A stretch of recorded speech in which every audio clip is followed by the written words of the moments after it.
皆さん、こんにちは。アボちゃんの観察日記です。今回は、千日紅の観察日記です。種まきから開花までをお届けします。真夏の暑さに負けず、たくさん咲きます。今回は、鉢植えで育ててみました。2つの鉢植えで、こんなにたくさん咲かせることができます。バケツいっぱい、花を切っても、まだ鉢に花穂が残るほどたくさん咲いてくれます。これだけあったら、お盆用に十分足りますよね。お花もポンポンして可愛いですし、暑さに強く、切り花も OK。育てて楽しんでほしいな。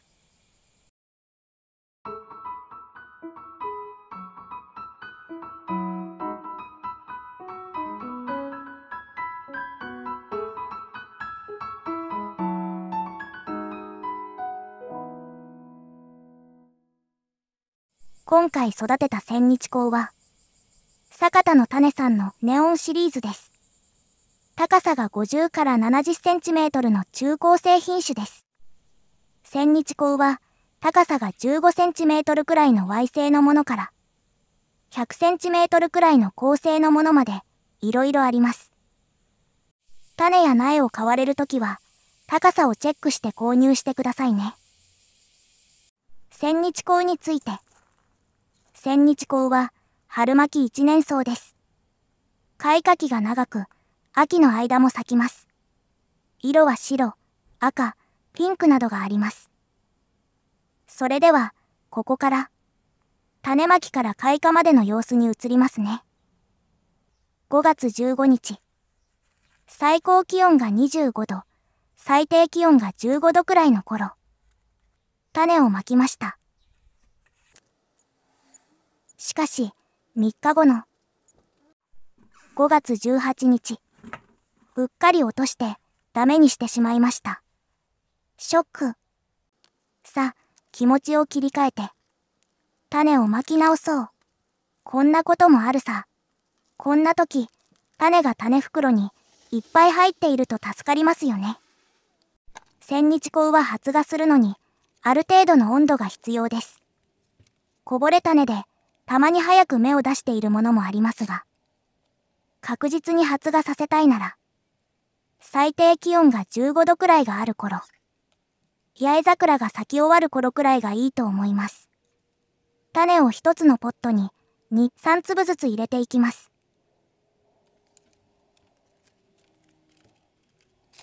種が隠れる程度に土を入れます。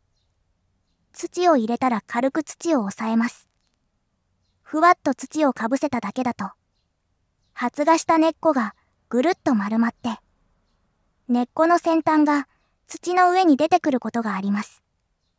土を軽くぎゅっと押さえて着圧すれば、きちんと根が下に伸びるように思います。次に霧吹きをします。このポットは新聞紙を折りたたんで作っています。新聞紙が乾いたままだと、折りたたんだ部分が硬くて、そこから傾いてポットが倒れやすいです。霧吹きをして湿らせることでポットが安定します。発芽するまで水切れを起こさないようにするため、ざる付きの容器を使います。このように受け皿に水を入れて管理します。このざる付きの容器は豆苗を育てる容器です。100円ショップで売っています。これがざるの底と受け皿の底がピタッとくっついているので、水の抵抗を受けづらく扱いやすいです。それでもポットは傾きやすいので、慎重にポットを並べていきます。15個のポットがこの大きさで管理できるのが私のお気に入りなんです。5月23日、種まきから5日後、発芽しました。双葉が土の色に似ています。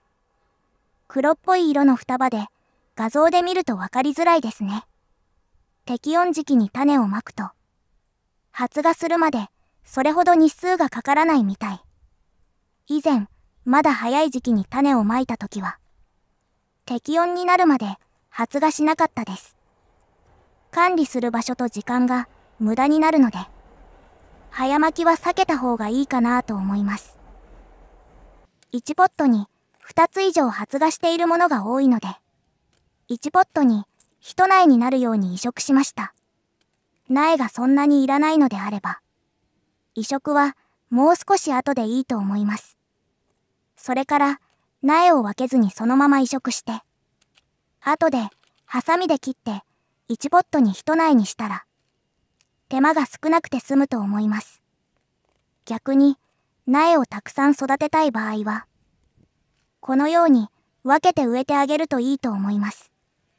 苗を分けて植える場合、新聞紙が濡れている方が手でポットを分けやすいです。この苗の状態だと根っこはちょっとしか生えていないので、根っこを切ってしまうと、その後、苗は育たないと思います。なので、根っこを切らないように慎重に分けていくようにします。新聞紙はいずれ分解されて土になるので、無理して剥がす必要はありません。それよりも根っこが切れないように植えることが重要です。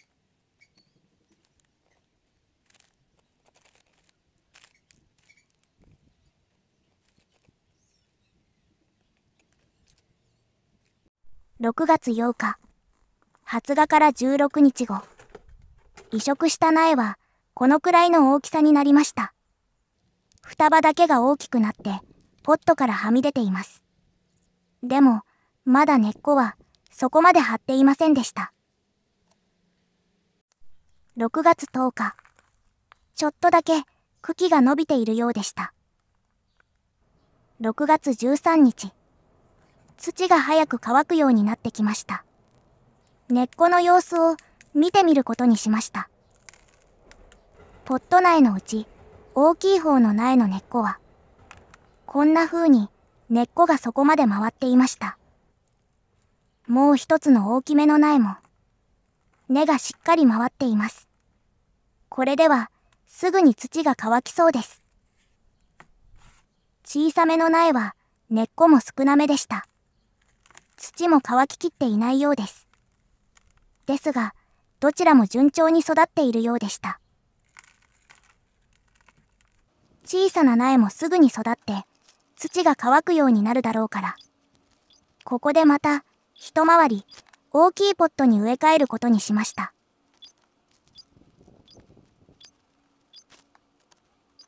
6月15日、千日紅など直根性の植物は移植が苦手とよく聞くけれど、根っこを崩さないように植え替えれば意外と大丈夫に感じます。根っこが息をしやすいように適切な土の量で育てる方が苗を育てる上で大事だと私は思っています。6月18日、成長速度がそれぞれ違いますが、どれも元気に育っています。株を大きくするために脇芽を育てます。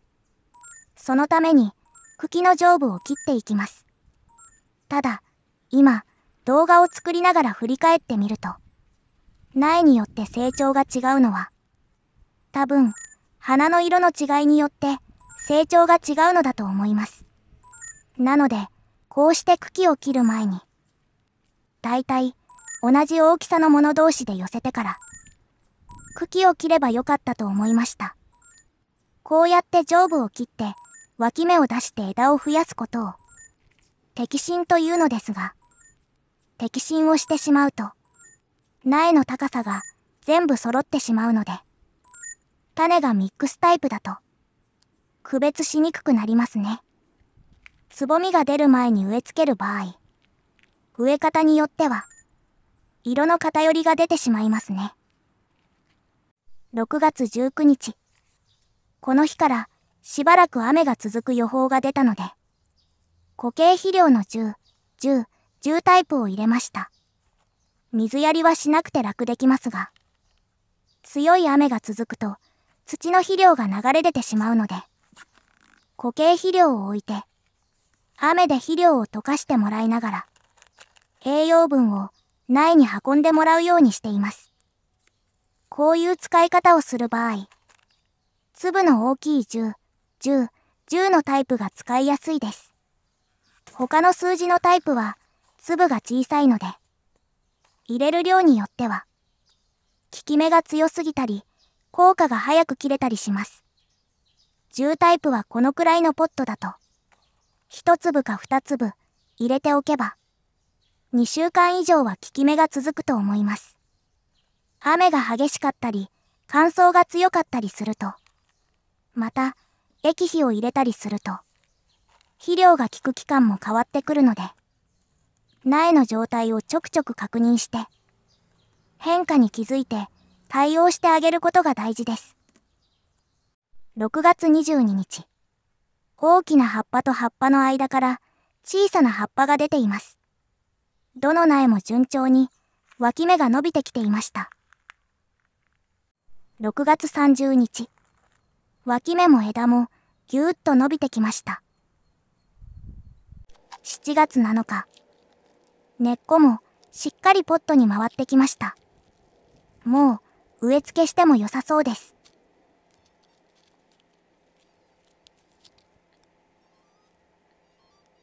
7月10日、10号の植木鉢に3つずつ苗を植えました。この種は色が白、ローズ、ラベンダーの3つらしいのですが、この植え付けの時、色がわからないので困りました。どうせなら全部の色が見たいですよね。でも、どれがどれだかわかりづらいんです。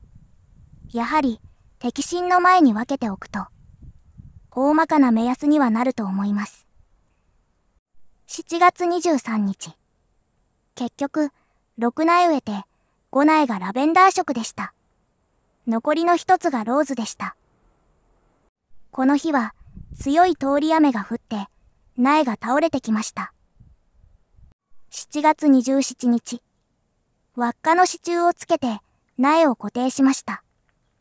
これである程度の風や雨が来ても大丈夫だと思います。8月2日。種まきから2ヶ月半くらいが経ちました。結構咲きました。このくらい咲いてくれると一安心ですよね。ローズはラベンダーより背が高いです。8月7日。ローズは一株でこんなに咲きます。綺麗で可愛い。鉢植えは支柱が必須ですね。背がだいぶ違います。どっちも綺麗で可愛い。